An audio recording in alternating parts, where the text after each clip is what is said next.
هر تکنیسیان فیبر نوری باید ازش استفاده کنه و همیشه کنارش باشه.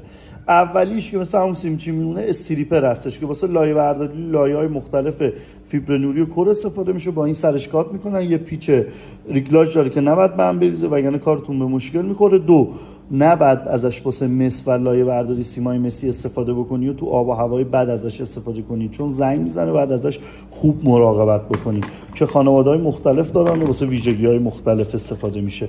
دومیش قلم نوری ماست که واسه ساعت سنجی سلامت مسیر ما استفاده میشه. تو بردهای مختلف 10 کیلومتر 15 کیلومتر که کانکتور این بالا میخوره و شما اگر از اون نور رو دریافت کنید یعنی کابلتون نشکسته و فیبر سالمه، مسیر سالمه. ابزار شماره 3 که ابزار خیلی مهمی هستش بهش میگم پاور میتر که دو تا کار رو واسه ما انجام میده. هم پاور و میزان قدرت به توی سیمو ارزیابی میکنه که از یه حدی بالاتر نباید باشه، از یه حدی هم پایینتر نباید باشه.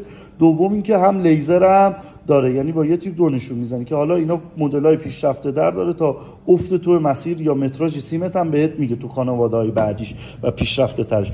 ابزار بعدی ابزار کلیور ماست که کات کردن سر این شیشه ها یا کورهای مسیمون رو انجام میده که دوریزش میاد اینجا، این نباید زیاد ضربه بخوره و تکون بخوره.